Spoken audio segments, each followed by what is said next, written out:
স্নেহের ছাত্রছাত্রী, আমি দীপান্বিতা ম্যাডাম। আমার ইউটিউব চ্যানেল দীপাস টিচিংয়ে তোমাদের সবাইকে স্বাগত। তোমরা জানো এখন ক্লাস 12 সেমিস্টার 3 এর জন্য বেশ কিছু এমসিকিউর ক্লাস চলছে এবং সেটা চতুর্থ অধ্যায় বায়ুমণ্ডল থেকে।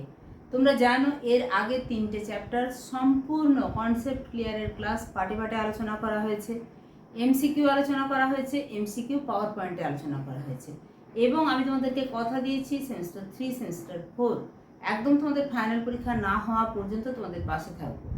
বায়ুমণ্ডল চ্যাপ্টারটা এবার কিন্তু তাড়াতাড়ি শেষ করবো, ফলে এমসিকিউগুলো তোমরা আমার সাথেই প্র্যাকটিস করে নাও। এর পরবর্তী যে চ্যাপ্টার সেটা জীবমণ্ডলে প্রবেশ করব।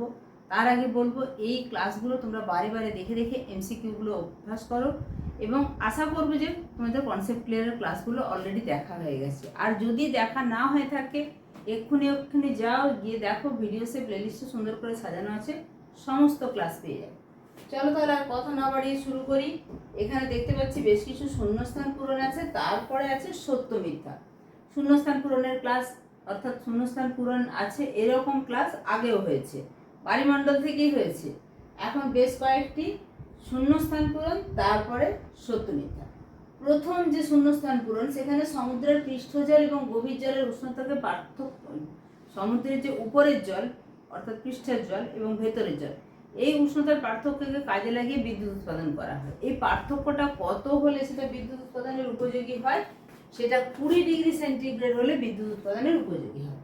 ওটেক পদ্ধতিতে ওশেনিক থার্মাল এনার্জি কনভার্সন, এই যে ওশেনিক থার্মাল এনার্জি কনভার্সন, এর মাধ্যমে যে বিদ্যুৎ শক্তি উৎপাদন, এটা কোথায় বেশি হয়? অর্থাৎ পৃষ্ঠজল এবং গভীর জলের উষ্ণতার পার্থক্যকে কাজে লাগিয়ে বিদ্যুৎ উৎপাদন সবচেয়ে বেশি হয় ক্রান্তীয় অঞ্চল। উপকূল বা নদী মোহনার যে স্থানে সমুদ্র তরঙ্গ শক্তিকে কাজে ব্যবহার করা হয় তাকে কি বলা হয়? সমুদ্র তরঙ্গ শক্তিকে কাজে লাগানো হয়, সেটা হচ্ছে তরঙ্গ খামার। এবং এই তরঙ্গ থেকে যে বিদ্যুৎ উৎপাদন হয় সেটা সবচেয়ে বেশি নাতিশীতোষ্ণ অঞ্চলে। তাহলে পৃষ্ঠদেশ এবং সমুদ্রের তলদেশের উষ্ণতার পার্থক্যকে কাজে লাগিয়ে যে বিদ্যুৎ উৎপাদন করা হয় সেটা কোথায় বেশি হয়? ক্রান্তীয় অঞ্চলে। আর তরঙ্গ শক্তিকে কাজে লাগিয়ে বিদ্যুৎ উৎপাদন বেশি হয় নাতিশীতোষ্ণ অঞ্চলে। এরপরে আসছি যেটা, সেটা হচ্ছে সামুদ্রিক সঞ্চয় থেকে শূন্যস্থান পূরণ। তরল পিচ্ছিল কাদার মতো বিলাজিক সঞ্চয় কোনটা? সেটা হচ্ছে সিন্ধুমল। গভীর সমুদ্রের জৈব সঞ্চয়কে কি বলা হয়? ইউপিলাজিক। নেকটনের উদাহরণ চিংড়ি, যেগুলো সমুদ্রে ভাসে, নেকটন। পরের প্রশ্ন 36-এর সিলিকা জাতীয় সিন্ধুমল রেডিওলেরিয়ান এবং ডায়াটম। ড্যাশ সামুদ্রিক অবক্ষেপে তেজস্ক্রিয় পদার্থ বেশি থাকে? নীল কাদায় না সবুজ কাদায় না ডায়াটমে না লাল কাদায়? লাল কাদায় তেজস্ক্রিয় পদার্থ বেশি থাকে। এরপরে চলে যাব আমরা ঠিক ভুল নির্বাচন।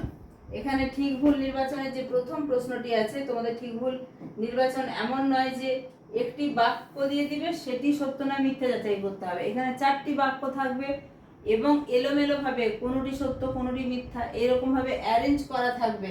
4টি বাক্যের মধ্যে কোনটি সঠিক কোনটি ভুল, ফলে আগের মতো সত্য মিথ্যার প্রশ্ন নয় কিন্তু। ফলে আমরা প্রথম প্রশ্নে 4টি বাক্য দেখে নিই। সমুদ্র তরঙ্গ ও সমুদ্র স্রোতের ক্ষয়কাজের ফলে মহাদেশীয় প্রান্তভাগ মহীসোপানে পরিণত হয়েছে। হ্যাঁ, এটি সত্যি। সমুদ্র তরঙ্গ এবং সমুদ্র স্রোতের ক্ষয়কাজের ফলেই মহাদেশের প্রান্তভাগ মহীসোপান হয়েছে। 2 চ্যুতির ফলে সমুদ্র তলদেশের কিছু অংশ বসে গিয়ে মহিলার সৃষ্টি হয়েছে। হ্যাঁ, তাহলে এটাও ট্রু, এটাও ট্রু। পরের যে বাক্যটি, সমুদ্র তলদেশে ঘন স্রোতের প্রভাবে পলি শঙ্কুগুলি ক্রমশ বিস্তৃত হয়ে মহিডালের সৃষ্টি হয়েছে। না, মহিডাল সেভাবে নয়, মহিডাল খাড়াভাবে নেমে এসে সৃষ্টি হয়। তাহলে 3টি ফলস। 4 অভিসারী পাতসীমানায় অগ্নুৎপাতের ফলে ম্যাগমা সঞ্চিত হয়ে, না, এখানে ম্যাগমা সঞ্চিত হয়ে মহীসোপান অঞ্চলের সৃষ্টি হয় না।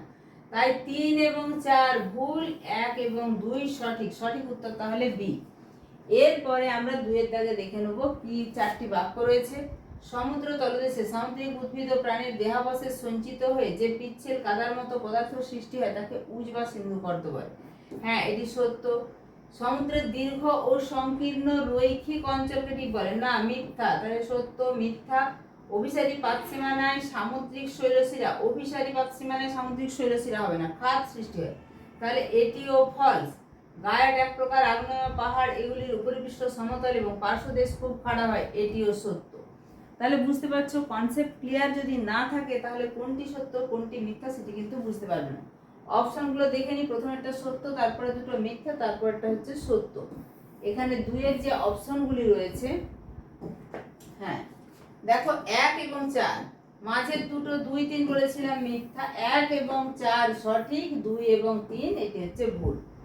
পরে 3-এর দাগে ভারত মহাসাগরের বৃহত্তম বেসিন হলো ইন্দো অস্ট্রেলিয়ান বেসিন, হ্যাঁ এটি সত্য। উত্তর দক্ষিণে বিস্তৃত 90 পূর্ব শৈলশিরা এই বেসিনকে দুভাগে ভাগ করেছে, হ্যাঁ আমরা কনসেপ্ট ক্লিয়ারের ক্লাসে দেখেছি যে 90 পূর্ব শৈলশিরা এই বেসিনটাকে ইন্দো অস্ট্রেলিয়ান বেসিনকে দুভাগে ভাগ করেছে।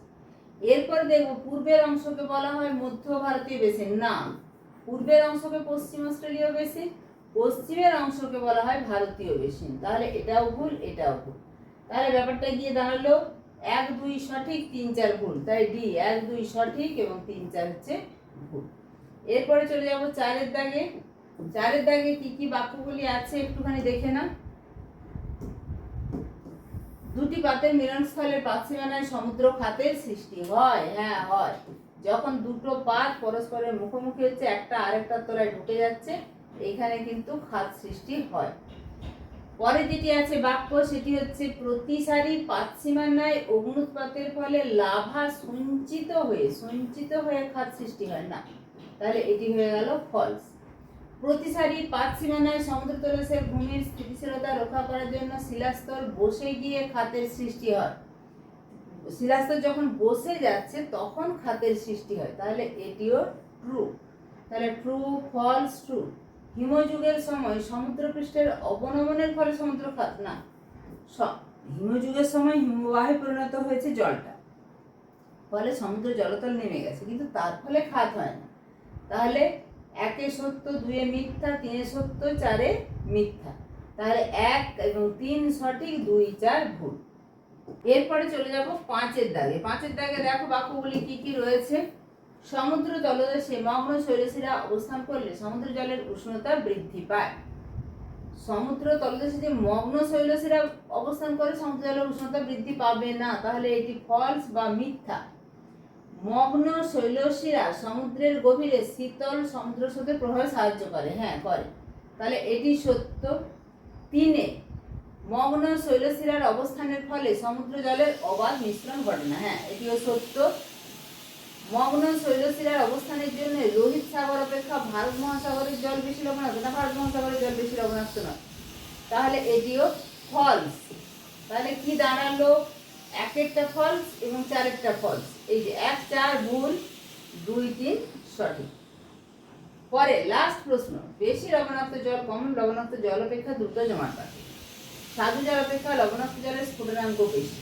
অধিক লবণাক্ত জলের ঘনত্ব কম হয়। অধিক লবণাক্ত জল অপেক্ষা কম লবণাক্ত জলের বাষ্পীভবনের হার বেশি হয়।